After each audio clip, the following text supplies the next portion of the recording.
going to go through the contents of the Daytona repair system assembly. All the way through everything that comes in this box we've laid out on this table. We're going to go through each individual piece of the kit and explain how it functions and how they interact with each other. We're going to start on one side with our resins, where there's two major resins that you're going to use during the repair process itself.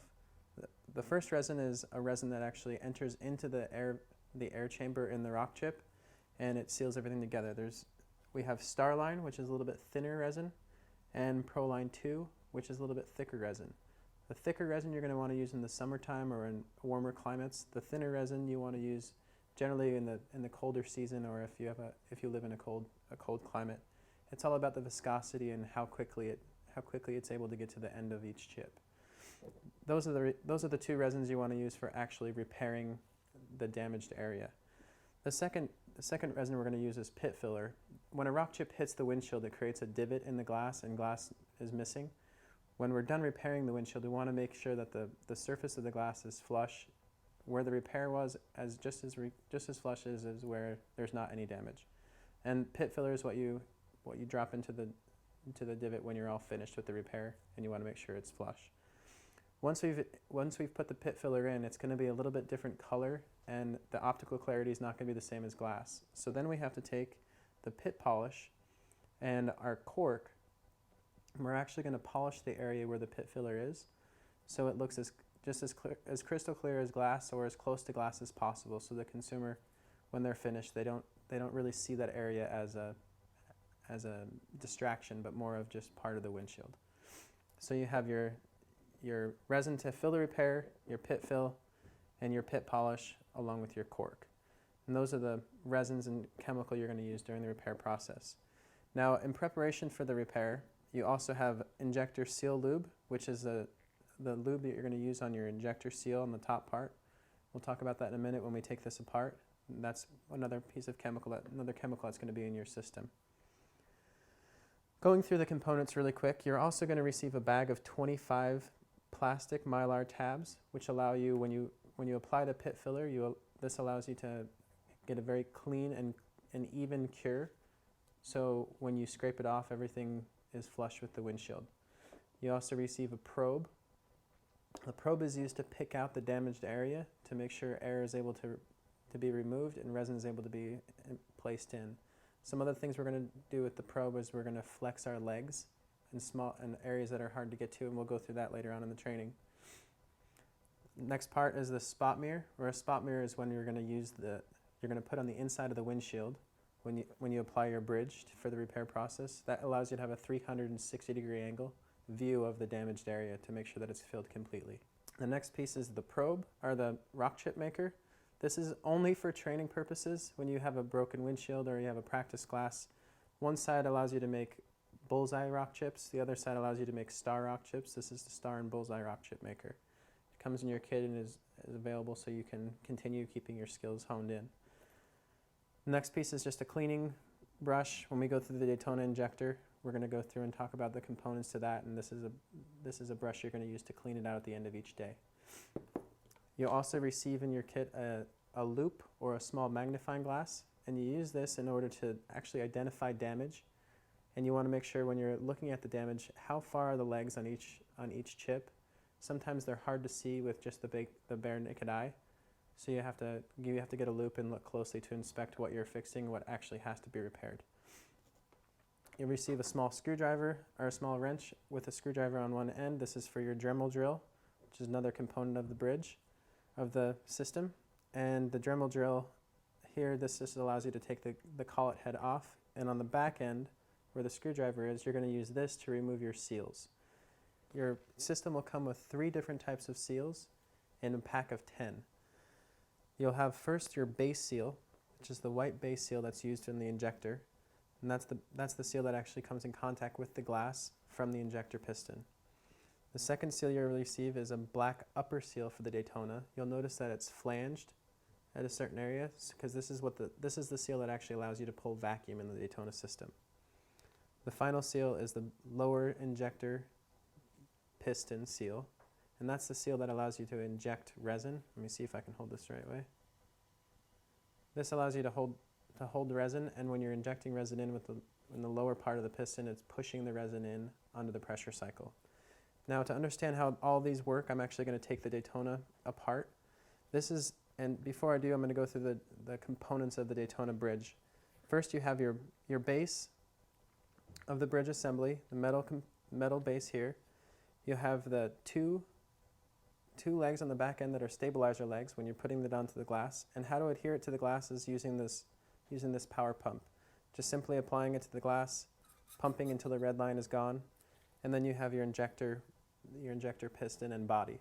This is really the value of the Daytona system, where you can tell that there's two ways to fix repairs. One is through displacement, the other way is through vacuum. The Daytona system uses a vacuum system where you're actually removing the air from the damaged area and injecting resin onto the pressure cycle. I'm going to take it apart so you understand how the seals work. And we're going to remove the seals so you can understand how to remove the seal when you have to replace it if it starts to go bad. So to simply remove it, you remove the set screw out of the side of the Daytona injector assembly. You remove the piston. You go ahead and set the body down. And this piston is what goes inside the body back and forth. When you pull it back, this upper seal, like we talked about, allows you to pull vacuum. And once you've pulled vacuum, you're going to inject it back in under the pressure cycle. The air that's been trapped in this upper chamber will release through these coarse threads on the top part. Your lower seal is the brown one we spoke about. Right here, to remove the seal, you simply pinch it with your fingertip. Generally, you'll only want to remove this when it starts to get bad or you are not having a good pressure cycle. And you remove this with the back end of your wrench. You remove the upper seal the same way. And you're going to replace both seals using the wrench, and we're going to lubricate this as well, because every time we put a new upper seal on, we want to make sure we lubricate. So putting the upper seal on, you're going to always want to make sure that the flange of the seal is always towards the larger part of the piston injector as well. If it goes upside down like this, you're actually not going to pull vacuum at all. You're going to just be pushing air back in. So you always want to make sure that this flange is towards the large part of the piston. In order to put it on correctly, you simply put it on the piston injector. Similar to how you put on a tire, you use the back end of your wrench with the screwdriver part, wrap it around until it's sealed back on there. Now I'm going to use my injector seal lube and just take a dab of this on my finger and wipe it around the upper seal. This allows for a very easy, smooth vacuum process, and you don't have to worry about any debris or dirt getting in there and making the vacuum harder. Now we're going to replace our lower seal on the piston injector, and this is very simple. You just place it on with your thumb and roll your thumb over the top until it's complete. Now I'm going to go ahead and reassemble my injector assembly. I'm placing the piston back in, lining up my set screw hole right here with the coarse threading, and I'm going to reset my injector screw. This is a set screw that allows me to pull vacuum, and I don't have to worry about when to stop. It'll automatically stop for me. And how to tell if your seals are in good shape and you can actually receive a good vacuum and a good pressure, you want to put your thumb or your finger over the end of the piston injector,